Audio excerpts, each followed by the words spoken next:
উনি বলছেন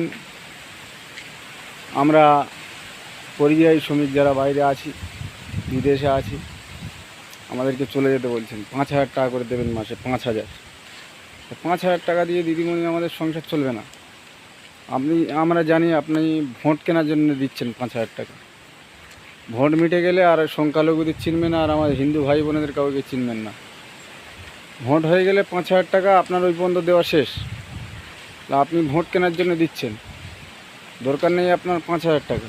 আমরা তামিলনাড়ু 18,000 19,000 টাকা মাসে ইনকাম করি, আপনি আমাদের দেবেন 5,000 টাকা। তো সংসার চলবে? আপনার ওই চোর নেতাগুলোর দিন, যারা চোর চোর আছে, তৃণমূলী যারা চোর। আমাদের টাকা দিতে হবে না, আমাদের লাগবে না, আমরা খুব ভালো আছি। শুনলেন আপনারা মুসলিম এই মুসলিম যুবকের কথাটা? যেখানে বাঘের বই সেখানেই সন্ধ্যা হয়। এবারে মুসলিম যুবকরা কী করছে? মাননীয় মুখ্যমন্ত্রী মমতা ব্যানার্জির পোল খুলছে। মমতা ব্যানার্জি এই ভিডিওটা দেখার পরে মনে মনে বলবে যে যাদের জন্য এত করি তারাই বলে হরি হরি। বলা হয় কি দাড়ি টুপি পরা থাকলে সেই মুসলমানগুলো কি হয়? অশিক্ষিত বলা হয়, তারা মাদ্রাসায় পড়া মুসলমান। কিন্তু না,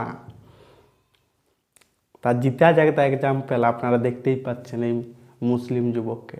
দাড়ি টুপি পরা থাকলেও তারা শিক্ষিত মুসলমান হয়, তারা বুঝে পশ্চিমবঙ্গের কোনটাই উন্নতি। এই জন্যে ইনি তামিলনাড়ুতে থাকিয়ে মমতা ব্যানার্জির যে ভোট ব্যাংকের রাজনীতি সেইটার পুরো পোল খুলে দিল। উনি কি বলল যে আমি তামিলনাড়ুতে থাকি, মাসে 18,000 টাকা 19,000 টাকা 20,000 টাকা ইনকাম করি। আর মমতা ব্যানার্জি যে বলা আছে যে পরিযায়ী শ্রমিকদের মান্থলি কত করে দিবে? 5,000 টাকা করে। সেইটাই কি সংসার চলবে? কবু নাই। আর তারা বাইরের রাজ্যে কোনো বাঙালিদের সঙ্গে অত্যাচার হয় নাই, কোনো মুসলমানের সঙ্গে অত্যাচার নেই, ওইটা উনি প্রমাণ করিয়ে দিলেন। কোনো বাইরের রাজ্যে বাঙালির সঙ্গে অত্যাচার নেই। বাইরের রাজ্যে কাদের সঙ্গে অত্যাচার আছে? বাঙালিদের সঙ্গে অত্যাচার আছে, মানে যারা বাংলাদেশের মুসলমান তাদের সঙ্গে অত্যাচার আছে। তাদেরকে চিহ্নিত করা আছে আর ধরপাকড় করা আছে।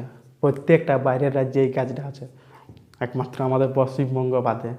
কারণ ওগুলোই তো এই সরকারের ভোট ব্যাংক। কিন্তু এই শিক্ষিত মুসলমানটা সেইটার পুরা পোল খুলে দিল। উনি কী করতে চাইছে যে 2026-এ ভোট আসছে, তার জন্যে যে বলা হচ্ছে 22 লাখ মতন পরিযায়ী শ্রমিক আছে। কিন্তু এটা 22 লাখ সংখ্যার কোথাও না কোথাও লই, মোটামুটি 3 কোটিরও বেশি বলা হয় পরিযায়ী শ্রমিক আমাদের পশ্চিমবঙ্গের বাইরের রাজ্যে কাজ করে কিছু টাকা ইনকামের জন্য। কারণ পশ্চিমবঙ্গে কোনো ইনকাম নাই। সেই বাইরের রাজ্যের পরিযায়ী শ্রমিকরা এখন কী করছে? ভিডিও বানাচ্ছে, চাहे হিন্দু হোক চাहे মুসলমান হোক, তারা ভিডিও বানাচ্ছে, বলছে যে কোনো বাইরের রাজ্যে পশ্চিমবঙ্গের পরিযায়ী শ্রমিকের উপর অত্যাচার হয় নাই। কাদের সঙ্গে অত্যাচার হচ্ছে? বাঙালি, বারবার বলছি বাঙালি, বাংলাদেশের মুসলমানদের সঙ্গে অত্যাচার আছে। তাদেরকে ধরপাকড় করা আছে, সেটাও যারা অবৈধভাবে এসেছে চিহ্নিত করা আছে, আর ঘুরিয়ে তাদেরকে সেই বাংলাদেশে ডিপোর্ট করা আছে, ছুঁড়ে ফেলে দেওয়া হচ্ছে। কিন্তু মমতা ব্যানার্জি কী করার চেষ্টা করছে? একটা দাঙ্গার রাজনীতি, একটা ভোট ব্যাংকের রাজনীতি তৈরি করার চেষ্টা করছে। মানুষের মনে একটা ভয় তৈরি করার চেষ্টা করছে, আর সেই ভয়ের মাধ্যমে পশ্চিমবঙ্গে ক্ষমতায় টিকে থাকার চেষ্টা করছে। আর এই শিক্ষিত মুসলিম যুবকটা সেইটার পুরো পোল খুলে দিল। মমতা ব্যানার্জি বারবার একটা পার্টিকুলার কমিউনিটিকে কী করছে? একটা ভয় দেখানোর চেষ্টা করছে। গতবার NRC CAA ভয় দেখায় সরকার আইলেও পশ্চিমবঙ্গের উন্নতি তো কিছু নাই, ডেভেলপ কিছু নাই। রাস্তাঘাটের অবস্থা আপনারা তো দেখেইছেন, মানে বলার কিছু নাই। কলকাতাকে লন্ডন বানাবো বলছিল, এখন তো কলকাতা মিনি পাকিস্তান হয়ে বসে আছে। দার্জিলিংকে সুইজারল্যান্ড বানাবো বলছিল, দার্জিলিংয়ের অবস্থা খারাপ। এই জন্য দার্জিলিংয়ের মানুষ তো ভোটেই দেয়নি। কলকাতায় সরকারে জিতে, আর কারণ কলকাতায় এখন একটা পার্টিকুলার কমিউনিটির পপুলেশন বেশি হয়ে গেছে, আর তাদেরকে ডর দেখায় এই সরকারটা টিকিয়ে আছে। সেই জন্য কলকাতায় জিতে নাই, তো কলকাতায় তো জিতে আর কোনো আর চান্সেই নেই। সেই জন্য এখন ওনার একটাই মুদ্রা কি, যে সাধারণ মানুষদের ভয় দেখাও, ভাতা দাও, ভাতার উপর নির্ভরশীল করো, মানে সরকারের গুলাম হয়ে থাকো। কিন্তু এইটা ভাবে রাখবে যে দিদি এত দিচ্ছে, এটা কিন্তু উনি সরকার দেয় নাই, এটা আমার আপনাদের ট্যাক্সের টাকায় টা দেওয়া হচ্ছে। আপনি যদি একটা বিস্কুট প্যাকেট কিনে খান না, সেটাও আপনাদেরকে ট্যাক্স লাগে। সরকার এমনি এমনি পকেট থেকে টাকাটা দিয়ে দিল না, আমার আপনাদের ট্যাক্সের টাকায় দেওয়া আছে। অলরেডি তো ঋণের বোঝা আপনারা জানেন 7 লক্ষের উপর 7 লক্ষ কোটির উপর বেশি ঋণ হয়ে গেছে। আর দিন দিন বাড়ছে। যেভাবে এই সরকারটা টিকে থাকার চেষ্টা করছে, ইনি মানে বেসিক্যালি বলা চলে নিজের ভালো, নিজের পরিবারের ভালো ছাড়া কারু ভালো চাই নেই। পশ্চিমবঙ্গ তো পুরা মানে বেড়া গড়ক করেই দিল, যা ইচ্ছা তাই। এটা কোথাও না কোথাও যারা শিক্ষিত মুসলমান তারা বুঝতে পারছে।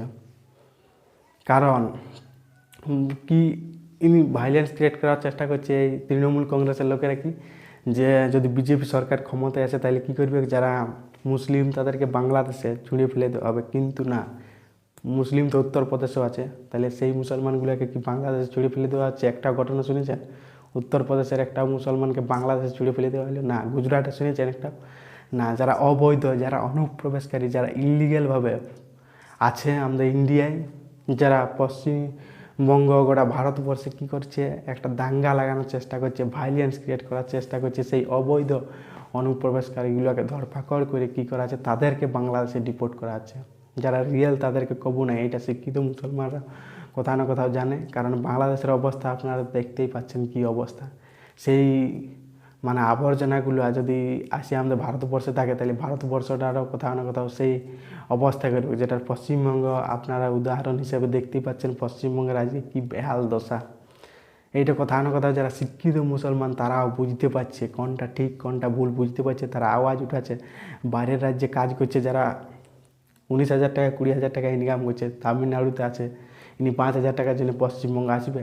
কবু আসবে নাই। আর আলে কী করতে হবে, এমনি কি 5,000 টাকা দিবে? জানে। কারণ তখন এবার সরকারের তুমি চটি চাটতে শুরু করো, সরকারের কাজ করো, তবে তুমি 5,000 টাকা পাবে। যারা রিয়েল পরিযায়ী শ্রমিক তারা তো আমার মনে হয় নাই যে পাবে বলে 5,000 টাকা। যারা বাংলাদেশি বাঙালি তাদেরকেই কোথাও না কোথাও এটা দিয়ে হবে। জাস্ট ভাবুন, উনি মুখ্যমন্ত্রী কী বলছে, তাদের জন্য ক্যাম্প বানানো হবে পশ্চিমবঙ্গে। ওগুলো যদি পশ্চিমবঙ্গের নাগরিক হয় তাহলে তাদের ক্যাম্প কেন বানানো হবে আপনারা বলুন? তাদের জন্য কি পশ্চিমবঙ্গে থাকার ঘর নয়?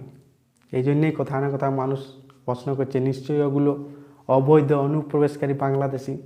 আবার মাননীয় কি বলছে যে 22 লাখ, জাস্ট আপনারা পয়েন্ট টু বি নোট করুন, জাস্ট ভাবুন কাউন্টটা 22 লাখ বলা আছে পরিযায়ী শ্রমিকের উপর বাইরের রাজ্যে অত্যাচার আছে। ডবল ইঞ্জিনের যতলা সরকার আছে, যে রাজ্যগুলো আছে, সেই রাজ্যে কীভাবে বলা আছে 22 লাখ পরিযায়ী শ্রমিকের উপর অত্যাচার। আপনারা 22টা নাম দেখাতে পারবেন? 22টা পরিযায়ী শ্রমিকের উপর পশ্চিমবঙ্গের অত্যাচার একটাও নয়। যতগুলো ওনাদের সোশ্যাল মিডিয়া হ্যান্ডেলে দেখিয়েছে পুরো সবটাই ফ্যাক, পুরো ফ্যাক। সেখানকার সরকার ঝামা ঘুষে দিয়েছে, এই পোস্টটা ফ্যাক, এই ভিডিওটা ফ্যাক, পুরা দেখিয়ে দিয়েছে।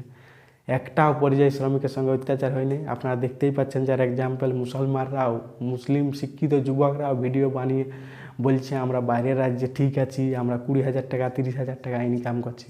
আর একটা যুবকের ভিডিও দেখুন, উনি তো মাননীয়া করিয়ে সুপ্রভাত করিয়ে মমতা ব্যানার্জিকে পুরা ট্রোল করে দিল। আপনার ভিডিওটা জাস্ট দেখুন, তারপরে আমি বলছি। মাননীয়া শুভনন্দন, পরিযায়ী শ্রমিক বলছিলাম। তো আপনি শুনলাম আপনার 5,000 টাকার ব্যাপারটা। তো 5,000 টাকা করে যে দিচ্ছেন 12 মাসে হয় 6,500 টাকা। তো আপনার ইলেকশনটা হচ্ছে ফেব্রুয়ারি মার্চ মাসে। তারপরে ভগবান না করুক আপনি যদি না থাকেন পরে, তাহলে কে দিবে? আমরা যে এখানে কাজটা সবকিছু ফেলে রেখে চলে যাব। এই যে 2টো রুম নিয়েছি, একটা এই যে 2টো, ঠিক আছে, 2টো রুমের ভাড়া হচ্ছে 12,000 টাকা মাসে। তো আমরা পুরো ফ্যামিলি মিলে 75 থেকে 80,000 টাকা কাজ করি এখানে। তো বাড়ি গেলে তিন জনের হয় 15,000 টাকা, ঠিক আছে। তো তার সাথে ইলেকট্রিক বিল, খাওয়া দাওয়া, এভরিথিং হাবিজাবি নিয়ে আরো খরচা বেড়ে যাবে। তো 15,000 টাকাতে কি হবে মাননীয়া? তার জন্য বলছি কাজ দিন, কাজ যোগ্যতা অনুযায়ী কাজ দিন, ঠিক আছে।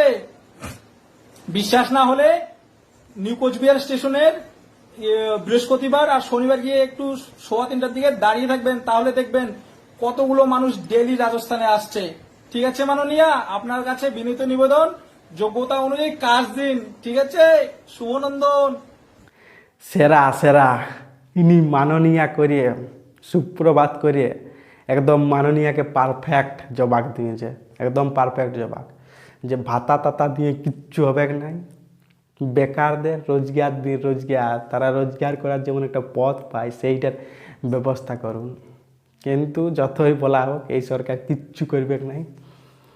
অলরেডি তো 26,000 চাকরি প্রার্থী রাস্তায় বসে কাঁদছে, তাদের জন্য একটাও কথা বলেছে, একটাও নাই। এই জন্য সেই আশা ছাড়িয়ে দিন, বেকাররা রোজগার পাবে না, তাদেরকে বাইরের রাজ্যে গিয়েই কাজ করতে হবে, বাইরের রাজ্যে গিয়ে রোজগার কথা না কথা করতে হবে। এখন ভোট আসছে যেহেতু 2026-এ, সেই জন্য ভোটটা জিতার জন্যে কী করছে, পরিযায়ী শ্রমিকগুলোকে নিয়ে আসার চেষ্টা করছে, আর তাদেরকে ভাতা দিয়ে, যেমন সরকার চটি চাটে এইসব করে এখন সরকার টিকে থাকার চেষ্টা করছে, কারণ এইটাই এখন রাস্তা, না ছাড়া আর রাস্তা নাই। পশ্চিমবঙ্গের উন্নতি অসম্ভব, আর বেকাররা রোজগার পাওয়ার আশা কোথাও না কোথাও ছাড়িয়ে দিন।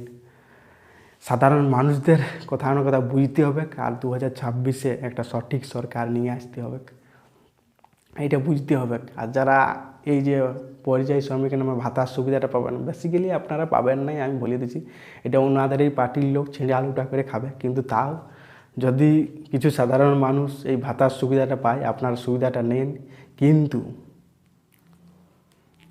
সঠিক সরকারকে ভোটটা দিন। উপরে উপরে বলুন কি হ্যাঁ আমি আপনাকেই ভোট দেবো, আপনাকেই ভোট দেবো, কিন্তু তলে তলে একটা সঠিক সরকারকে ভোট দিন, আর সঠিক সরকার পশ্চিমবঙ্গে নিয়ে আসুন, আর পশ্চিমবঙ্গ উন্নতির কথা ভাবুন। যারা পশ্চিমবঙ্গের উন্নতি চাই, পশ্চিমবঙ্গের ডেভেলপ চাই, পশ্চিমবঙ্গের শিল্প নিয়ে আসতে চাই, এটাই আপনাদের বলবো।